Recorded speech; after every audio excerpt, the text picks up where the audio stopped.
The many cultures of the world differ in a great variety of ways. One of the most interesting ways in which cultures vary is in the extent to which they are individualistic or collectivistic. An individualist society and a collectivist society are different in many ways. In an individualistic culture, each person tends to think of himself or herself in terms of his or her own characteristics and preferences, the things that make the person unique or different from others. In a collectivistic culture, each person tends to think of himself or herself in terms of his or her social relationships and roles, the things that make the person a part of a larger group, such as an extended family or an ethnic group. Another difference between individualist and collectivist cultures involves the tendency to help others. In an individualist society, people feel some obligation to help persons who share some group identity, such as their distant relatives or persons from the same town, but this obligation is not nearly as strong as in collectivist cultures. On the other hand, people in collectivist cultures tend to feel very little inclination to help other people who do not belong to their groups, whereas people in individualist cultures are more often willing to help others even if they do not belong to the same group. Another difference between individualist and collectivist cultures involves the relationship between people and the groups to which they belong. In an individualist culture, people usually join or leave groups when it is in their personal interest to do so. In a collectivist culture, people usually stay with one group for a long time. For example, people in individualist societies are more willing to quit their job and take a new job at another company. People in collectivist societies usually prefer to stay with one company throughout their career. Similarly, people in individualist countries usually get married for reasons of personal choice and are more likely to get divorced. However, people in collectivist societies usually get married according to the wishes of their relatives and are less likely to get divorced. Western countries, such as those of Western Europe and North America, are usually considered to be very individualist. However, not all individualist countries are similar in every way. For example, the individualism of the United States is viewed as more competitive than that of socialist countries such as Sweden. In contrast to Western countries, the countries of most parts of Asia and Africa are usually considered to be very collectivist. Collectivist countries also differ from each other in many ways. The idea of individualism versus collectivism is an interesting way to understand some of the differences between cultures. By learning about ideas like this, one can better appreciate the customs of other peoples. The Protestant Reformation. Until about 500 years ago, there was only one Christian church in Western and Central Europe. People from Portugal to Poland all belonged to the Roman Catholic Church. However, soon after the year 1500, people in many parts of Europe broke away from the Roman Catholic Church and began their own churches instead. This was known as the Protestant Reformation. The leader of the early Protestant movement was a German theologian named Martin Luther. Luther believed that many of the priests of the Roman Catholic Church had become too concerned about wealth and luxury. Also, he disapproved of some practices in the church. One such practice was that priests allowed people to pay money to the church in exchange for committing various sins. Luther believed that it was wrong to allow people to buy the freedom to commit acts that were against the teachings of the church. Luther began to criticize the Roman Catholic Church in public, and he refused to acknowledge the authority of the church. He said that instead he would follow the teachings of the Bible as he understood them. The officials of the church declared that Luther was a heretic. However, the local German rulers did not punish Luther. Many of them resented the power of the church and welcomed his ideas. Luther and other Protestant leaders disagreed with the church on several important issues. The Protestants believed that priests should be allowed to marry, whereas the Roman Catholic Church believed that priests should remain celibate. The Protestants believed that people should read the Bible for themselves, whereas the Roman Catholic Church believed that priests should interpret the Bible for the people. During the decades that followed Luther, the Protestant movement spread throughout much of Europe. Over time, many different Protestant churches were formed. During this period, many wars were fought between local rulers who favored Protestantism and other local rulers who supported the Roman Catholic Church. In the end, many parts of Europe became Protestant, such as Scandinavia, England, and parts of Germany, Holland, and Switzerland. However, the people and rulers of many other areas of Europe preferred to remain in the Roman Catholic Church. These areas included most of southern Europe as well as Poland and Ireland. The Roman Catholic Church changed a few of its practices in response to Protestant criticism, but kept its most important beliefs. In recent times, relations between the Roman Catholic Church and the various Protestant churches have become much more friendly. Some discussions have been held between Catholic and Protestant officials in order to resolve some of their disagreements. Video designed by English7levels.com. Modern engineering wonders. During the 20th century, there were great improvements in engineering technology. These new developments allowed the construction of many amazing tunnels, bridges, towers, and office buildings. For centuries, people had dreamed about the possibility of connecting the island of Great Britain to the mainland of Europe. However, it was only in 1994 that such a link was completed when a tunnel was dug under the English Channel between England and France. The Channel Tunnel, also known as the Channel, actually consists of 3 separate railway tunnels. These tunnels are about 50 kilometers long. They are located about 150 meters below the bottom of the sea.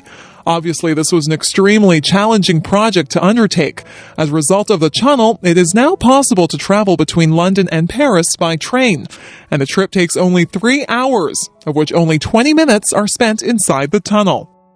A suspension bridge is a bridge that is supported by strong wires that hang from tall towers. The world's longest suspension bridge is the Akashi Kaiko Bridge near the city of Kobe, Japan. This bridge is nearly 4 kilometers long, and the 2 towers near the middle of the bridge are about 2 kilometers apart. It took almost 20 years to design this bridge and 10 years to build it.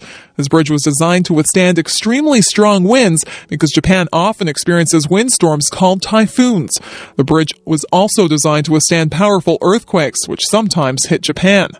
At the beginning of the 21st century, the world's tallest freestanding tower was the Canadian National Tower, or the CN Tower. The CN Tower is 553 meters tall. It is located in the city of Toronto, within the Canadian province of Ontario. This structure was built in 1975 as a television and radio tower. Before the CN Tower was built, TV and radio reception in the Toronto area was poor. This was because the TV and radio signals were blocked by the buildings of downtown Toronto. When the CN Tower was built, this problem was solved. Of course, the CN Tower is also a famous tourist attraction. People can ride in the very fast elevators that take them to observation areas, which are at about 350 and 450 meters above the ground. Although the CN Tower is the world's tallest tower, it is not an office building. The tallest buildings in the world are the Petronas Towers in the city of Kuala Lumpur, Malaysia, and the Sears Tower in the American city of Chicago. The Sears Tower, which is 442 meters tall, was completed in 1974. It has 110 floors, and its top floor is the highest office floor in the world. However, the Petronas Towers reach slightly higher, to a height of 452 meters. The Petronas Towers were completed in 1998. Obviously, the late 20th century witnessed some amazing achievements of engineering. It will be very interesting to see what new wonders will be constructed in the 21st century. Anne Sullivan and Helen Keller. The story of Anne Sullivan and Helen Keller is the story of a dedicated teacher and an eager student. The story is very remarkable and inspiring because the teaching was done without sight and without sound. Helen Keller was born in the American state of Alabama in 1880. She was a happy and healthy baby, but before she reached the age of 2, she was struck by a severe fever. As a result of this fever, she became both deaf and blind. After her illness, the young Helen Keller learned to use her other senses. For example, she touched other people's hands to figure out what they were doing. In this way, she also learned that people could communicate by moving their lips. Helen could not talk. Instead, she communicated with her family by making sign movements with her hands and body. However, Helen became very frustrated by her inability to see, hear, and talk. She often became very angry and had many temper tantrums. When Helen Keller was 6 years old, her family took her to see Dr. Alexander Graham Bell, who was an expert on educating deaf children. This man was also famous for inventing the telephone. As a result of this visit, Helen's parents hired a tutor for their daughter. The tutor was a very intelligent deaf woman named Anne Sullivan. At first, it was difficult to teach Helen because she still made many angry outbursts. Gradually, Anne Sullivan gained Helen's trust. One day, Anne began to teach Helen to communicate. Anne took Helen to a well and pumped some water onto Helen's hand.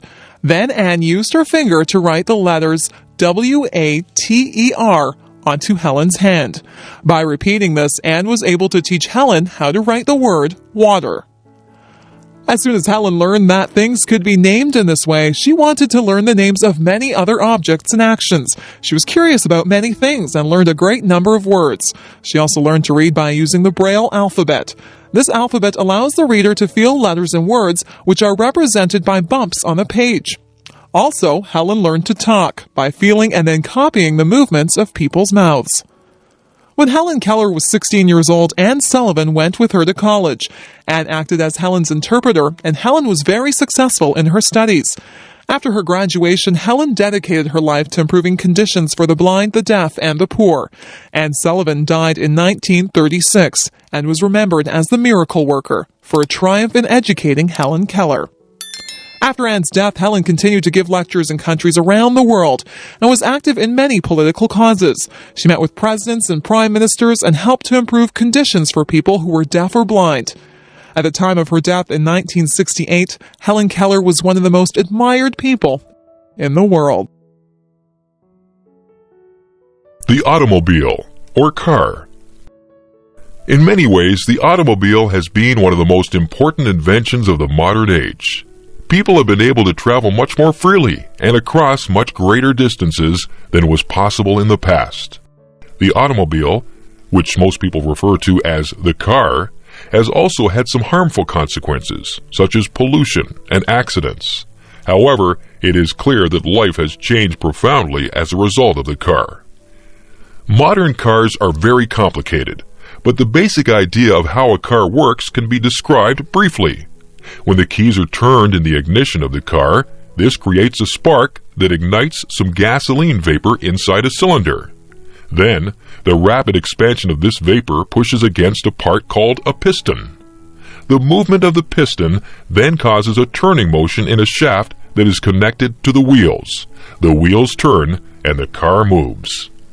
The invention of the car and the engines used by cars happened gradually in the late 19th century, mainly in France and Germany. In the early 20th century, an American engineer named Henry Ford developed a new way of making cars. Instead of having one worker produce an entire car, he had each worker perform one part of the production of many different cars. This system was very efficient and allowed the mass production of cars. The first car to be produced in large numbers was called the Model T. The Model T Ford and other cars that were soon produced in large numbers were cheap enough that many people could afford to buy them. Many new roads were built and paved throughout North America to allow cars to be driven from town to town. People were able to travel much more easily and to visit places that had previously been difficult to reach. Some problems also came with the widespread use of cars. One of these problems was air pollution, because car engines burn gasoline, which produces poisonous exhaust fumes. Gradually, new laws and new technology have led to reductions in the air pollution that is caused by cars. Moreover, cars today are much more fuel efficient than they were in the past, requiring less gasoline to travel a given distance. However, this pollution is still a problem because of the many millions of cars that are used each day. Another problem has been car accidents, which have caused many thousands of deaths each year. During the 1960s, some journalists brought attention to the unsafe features of many cars. As a result, the safety of cars has been greatly improved. In addition, the use of seatbelts is now required by law. However, car accidents continue to be a serious problem. The future is likely to bring many interesting new changes to the car. Improvements in the safety of cars, in fuel efficiency, and in the cleanliness of car emissions are continuing to be made. Also, the increasing use of the car in economically developing countries will probably have important effects upon people's lives around the world. Sexual attitudes and behavior. During the past several decades, there have been major changes within most Western countries in people's attitudes towards sex and in sexual behavior. For people who have lived throughout this period, the changes have seemed quite remarkable. Until the early 20th century, people in most Western countries did not have permissive attitudes regarding sexuality. For the most part, young people were expected to wait until marriage before having sexual intercourse. Of course, some premarital sex did occur, and prostitution was not rare. However, sexual behavior was relatively restricted. As the 20th century progressed, there was a gradual trend toward liberalization of attitudes towards sex. However, this trend was greatly speeded after 1960, when the first birth control pills became available. These contraceptive pills made it possible for women to engage in sexual intercourse without much risk of an unwanted pregnancy. As a result, many women were more willing to have premarital sex than was previously the case. Also during the 60s, Western countries were reaching high levels of wealth and education. A new and very large generation of young people was approaching adulthood, and there was a mood of rebellion against traditional norms. There was an increase in the number of people who engaged in sex before marriage, and also a greater openness about such behavior. By the 1970s, sexual attitudes had become quite liberal, and many young people were quite promiscuous in their sexual behavior. However, this pattern reversed somewhat during the 1980s. There was increased concern about sexually transmitted diseases, including AIDS. Moreover, many young women had been uncomfortable with the idea of unrestricted sexual behavior. As a result, sexual attitudes became slightly more conservative during the 1980s and 1990s, although they remained much more liberal than in previous decades. In the early 21st century, most young people in Western countries begin having sex during their high school years, although some people wait until they are considerably older. Some young people are promiscuous, but most engage in monogamous relationships that typically last for a period of several months or a few years. When one relationship ends, another usually begins soon after. This pattern usually continues until marriage. After marriage, most people have sex exclusively with their spouse. However, some people do commit adultery. Sexuality has changed a great deal in recent decades. It will be very interesting to see how people's sexual attitudes and behavior will change in the future. The Mississippi River. The Mississippi River is the longest river within the United States and the fourth longest river in the world. This river holds a special place in American history and literature, and in the imagination of ordinary Americans. The Mississippi River begins in the hills of northern Minnesota, near the Canadian border, and flows southward about 3,700 kilometers through 10 states before draining its water and silt into the Gulf of Mexico. Traditionally, the river is viewed as a natural boundary between the eastern and western halves of the United States. Until the year 1803, the areas to the west of the Mississippi River and the areas around the mouth of the river were claimed by Spain and by France. In that year, the French Emperor Napoleon decided to sell this land to the United States of America. This sale, which is called the Louisiana Purchase, was very important for the United States. By controlling the Mississippi River, the Americans would be able to use it for transporting goods and people in this rapidly developing area. For many years, riverboats were the main method of long-distance transportation for people living near the Mississippi. Steam-powered boats with large paddle wheels that pushed the boat forward were very popular in the time before cars and airplanes. One of the famous cities along the Mississippi River is St. Louis. This city is known as the Gateway to the West. During the 19th century, St. Louis was the last large town that people would pass through on their way to a new farmland farther west. Today, St. Louis is famous for the Gateway Arch, a tall monument that welcomes people to the west.